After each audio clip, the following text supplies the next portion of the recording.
कृष्ण जी गोपियों को बहुत प्रिय थे, उतने ही गोपियां भी प्रिय थी कृष्ण को। जब वो अलग हुए, गोपियों का हमेशा सुनता हूँ विलाप करती थी, नाराज रहती थी, याद कृष्ण जी भी करते थे,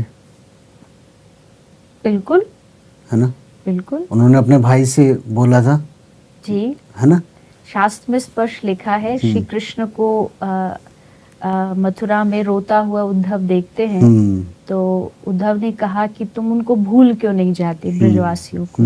तो कृष्ण ने कहा ठीक है तुम जाओ वृंदावन, उनसे जाके कहो, अगर वो भूल जाएंगे तो मैं भी भूल जाऊंगा। आप रोकिए, और आप तो भगवान हो। तब प्रभु ने स्वयं कहा है, जो मेरे लिए रोता है मैं उसके लिए रोता हूँ, जो मुझे भजता है मैं उसको भजता हूँ। भक्त भगवान का ध्यान करते ही हम जानते, लेकिन भगवान भी अपने भक्तों का ध्यान करते हैं, उनको भी उनका ध्यान रहता है, वो भी उनके लिए रोते हैं। भागवत में सुदामा के लिए कृष्ण रोए हैं, पितामह भीष्म के लिए कृष्ण रोए और गोपियों के लिए कृष्ण रोए। ये 3 जगह पर श्री कृष्ण के अश्रु जो है वो दिखाई दिए। अच्छा, मेरे अब सिर्फ 2 प्रश्न और रह गए हैं जी। ये बहुत इंपॉर्टेंट प्रश्न है मेरे लिए। एक बार मीरा के नज़रिए से भक्ति क्या है, मीरा के नज़रिए से, क्योंकि मीरा की जो भक्ति है, या तो कोई करना नहीं चाहता, करना चाहता भी है तो कोशिश नहीं करता है कि अरे वो बहुत डिफ़िकल्ट बताई गई कि ये भक्ति नहीं होगी, क्योंकि समाज क्या कहेगा। आज के उसमें है ना भी, इंस्टाग्राम फेसबुक चल रहा है, पागल कहते हैं एक दूसरे को, बहुत एक दूसरे जीवन में ताक झाक करते हैं। तो ये वाली जो नज़र थी मीरा पे उस टाइम भी थी, तो आज मीरा तो कोई मतलब आप सोच नहीं सकते कि मीरा वाली भक्ति करना भी चाहेगा तो एक बंद कमरे में, लेकिन किस खुल वो संसार नहीं बुला सकता कोई। तो मीरा की भक्ति थी क्या बेसिकली? देखिए, मीरा के लिए भक्ति है प्रेम। मीरा ने क्या किया? मीरा ने प्रेम किया है श्री कृष्ण के साथ। प्रेम और भजन में कोई अंतर नहीं होता है, प्रेम और पूजा में अंतर है जी। हमें हमेशा ये कहा जाता है पूजा करिए, लेकिन प्रेम पूजा से बड़ा है जी। पूजा नियमों में बंधी है, प्रेम नियमों में नहीं बंधा।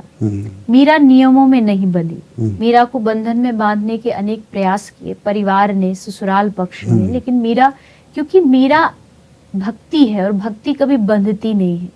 जैसे एक नदी रास्ते में कितनी भी बाधाएं सबको तोड़ के आगे बढ़ती है। मीरा ने पूजा कम की, मीरा ने प्रेम अधिक किया भगवान से। और उसका कारण बचपन में उनकी माता ने उनको कह दिया कि तुम वर कौन है, तो इशारा कर दिया ये कृष्ण तेरे वर हैं। और तभी से मीरा उनके चरणों में लग गई। मीरा वृंदावन आई, मीरा द्वारिकाधीश गई और द्वारिका में समा गई। अगर एक स्त्री, अगर एक महिला भगवान की मूर्ति में जाके सशरीर समा रही है, तो आप सोचिए उसकी भक्ति किस स्तर पर होगी। आपने कहा कि मीरा जैसी भक्ति कलिकाल में कोई नहीं कर सकता। मीरा भी कलयुग में ही थी, मीरा का जन्म कलयुग में ही हुआ। आज जी, मीरा का जन्म भी कलिकाल में ही हुआ। आज भी मीरा जैसे भक्तों की कमी नहीं है। ऐसा मत समझिए कि आज अगर इस पृथ्वी पर भक्त नहीं रहेंगे ना तो ये धरती टिकेगी नहीं। ये बची ही उनकी वजह से, लेकिन वो शायद उतना उजागर ना हो पाते हो। जब मीरा थी तब किसी ने उसको समझा नहीं, जहर दे दिया। आज मीरा के पद गाते हैं।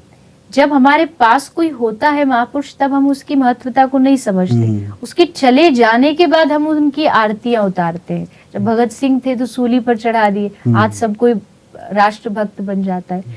तो आज भी है, लेकिन थोड़ा गुप्त रूप से रहते, ज्यादा उजागर नहीं होते, क्योंकि कलयुग का प्रभाव थोड़ा सा अधिक है।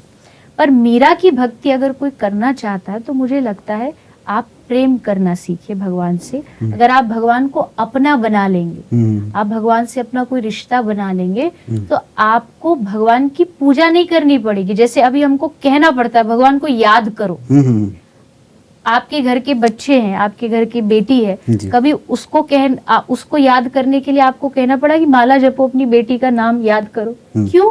क्योंकि आपका उससे रिश्ता है, आप उसको अपना मान चुके हो, ये मेरा है। मीरा कृष्ण को अपना मान चुकी थी, और जब आप किसी को अपना मान लेते तब आपको 24 घंटे उनका स्मरण होता है। आप बाहर भी रहेंगे तो भी आप फोन करके पूछेंगे ठीक हो, भोजन कर लिया, खाना खा लिया, सो गए नहीं सोए। तो अगर मीरा जैसी भक्ति करनी है तो भगवान से एक संबंध बनाइए, एक रिश्ता बनाइए। वो रिश्ता बनते ही आपका प्रेम भगवान से अपने आप ऑटोमेटिक बन जाएगा। आपको फिर माला भी इतनी आवश्यक नहीं पड़ेगी, आपको दिन रात उनका स्मरण, उनकी याद होने लगेगी।